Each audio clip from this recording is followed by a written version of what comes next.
এই মুহূর্তে সবথেকে বড় খবর আপনাদের জানিয়ে রাখবো, একেবারে ভবানীপুরে মুখ্যমন্ত্রী মমতা বন্দ্যোপাধ্যায়ের গাড়ি ঘিরে চোর চোর স্লোগান বিজেপির।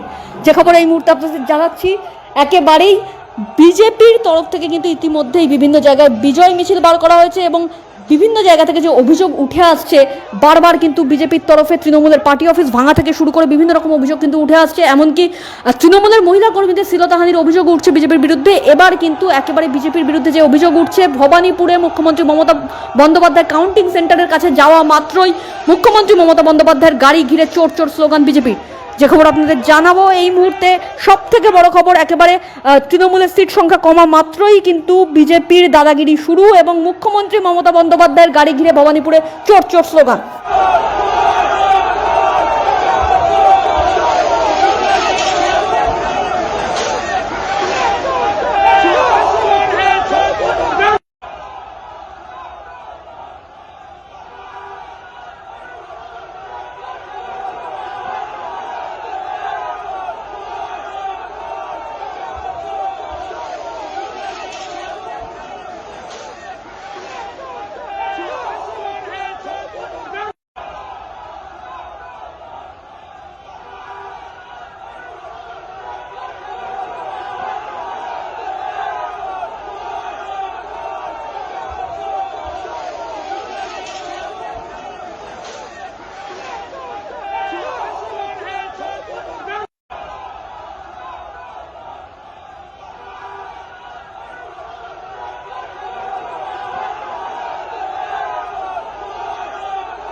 মানুষের যা রায় হবে সেটা আমি কেন, সভ্য সমাজে সকলের সেটা মাথা পেতে নেওয়া।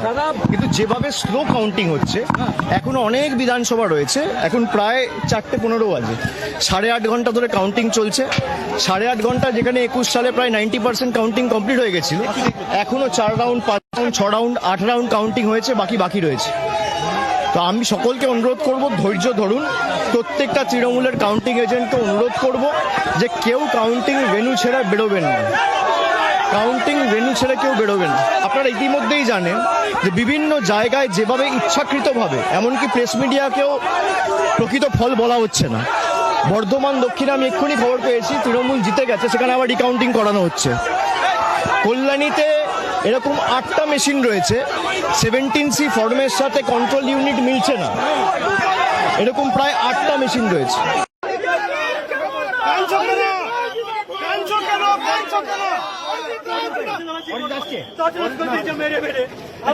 আপনি কাঁদছেন কেন?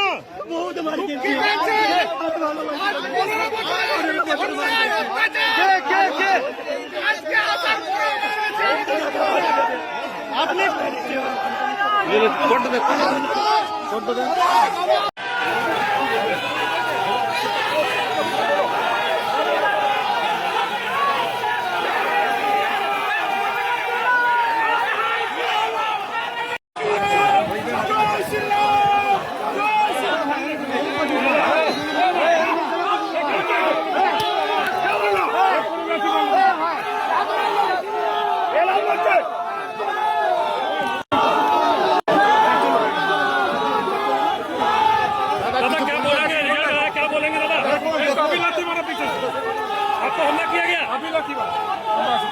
आप लोग के सामने मारा কি বলবেন আজকে? ওই তো বলে দিয়েছেন, চোখে দেখছেন তো রাজ্যের আইন শৃঙ্খলা কোন জায়গায় চলে গেল 8 ঘন্টা 2 ঘন্টার মধ্যে।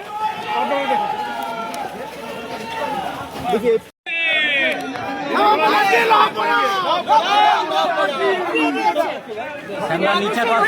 নিচে কর একটু, বুম করে নিচে কর, আর হয়ে যাচ্ছে ও দাদা মাইকটা, ও দাদা অল্প নিচে ধরে।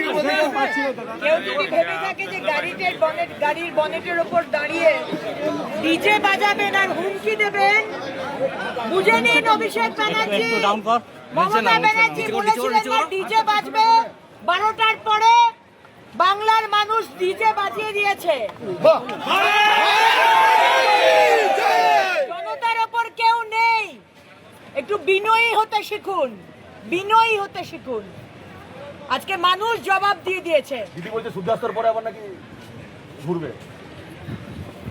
দেখুন, আর ইলেকশন হয়ে গেছে, উনি তো বলেছিলেন 12টার পর থেকে নাকি রেজাল্ট দেখতে পাবো। আমাদের আগেকার সাংসদ যিনি আমাদের ধোকা দিয়ে অন্য টিএমসি চলে গেছে, তিনিও কালকে এসেছিলেন, বাবুল শিল্প, তিনিও বললেন নাকি 12টার পর সব বিভিন্ন রকমের নাকি খবর পাওয়া যাবে, তারাই নাকি জিতছে। বাংলার মানুষ, আসানসোলের মানুষ, এইভাবে ল্যান্ডস্লাইড ভিক্টরি আমরা সত্যি, এবং আসানসোল দক্ষিণের মানুষকে তো আমি মানে কি বলবো, আমার ভাষা নেই তাদেরকে বলতে পারি। আমি তোর হাতে সমস্ত বাংলার মানুষ আজকে যেভাবে দেখিয়ে দিয়েছেন যে চুরি, হুমকি, মাথায় বন্দুক রেখে হুমকি দেওয়া, থ্রেটেন করা, ভয় দেখানো, লুট করা, তার জবাব বাঙালি, বাংলার মানুষ সামনে দিতে পারবে না, কিন্তু ইভিএম এ গিয়ে ঠিক দিয়ে তিনি বলেছিলেন যে অগ্নিমিত্রা পালকে তো কেউ চেনে না, তাই জন্য আমি আর কিছু বলতে চাই না। আমি তো এটাই শিখেছি, ইতিহাসের বইতে পড়েছিলাম, আলেকজান্ডার, কিং আলেকজান্ডারের কাছে যখন রাজা পুরু যখন হেরে গেছিলেন, তখন আলেকজান্ডার এসে বলেছিলেন যে রাজা পুরু, তুমি কেমন ভাবে চাও যে তোমাকে ট্রিট করা হোক, কেমন ব্যবহার তুমি চাও? তিনি বলেছিলেন একজন রাজা অন্য রাজার সাথে যেভাবে ব্যবহার করে আমরা সেটা চাই। তো আমরা ভারতীয় জনতা পার্টি আমরা এটাই শিখেছি যে তৃণমূল বা সিপিএম বা কংগ্রেস তারা ধূলিসাৎ হয়ে গেছে, কিন্তু আমাদের দিক থেকে ব্যবহার সম্মানে কিন্তু কোনো ঘাটতি থাকবে না। অনেক জায়গায় পার্টি অফিসগুলো ভাঙচুর করা হচ্ছে, অনেক জায়গায়। দেখুন, এখন আমরা তো এই বিষয়ে বলতে পারবো না, মানুষের আবেগ। 15 বছর ধরে অত্যাচার করে এসেছেন। 2021-এ 2রা মে মনে আছে মমতা ব্যানার্জি 60 জন কর্মী খুন করেছেন আপনার লোকেরা, আমার মহিলাদের ধর্ষণ করেছেন, বাড়ি জ্বালিয়ে দিয়েছেন, গাছে টাঙিয়ে ঝুলিয়ে দিয়েছেন। তার জবাব তো যতই আমরা বারণ করি, আমরা বলবো হাতে আইন নেবেন না, সংযম রাখুন, কিন্তু মানুষের আবেগ। 15 বছর আপনি যেভাবে অত্যাচার করেছেন তৃণমূল পার্টি, আর তার আগে 34 বছর সিপিএম, এর জবাব তো বাংলার মানুষ দেবে। রিওপেন করা হবে কি? প্রত্যেকটা কেস রিওপেন হবে, দেখতে থাকুন।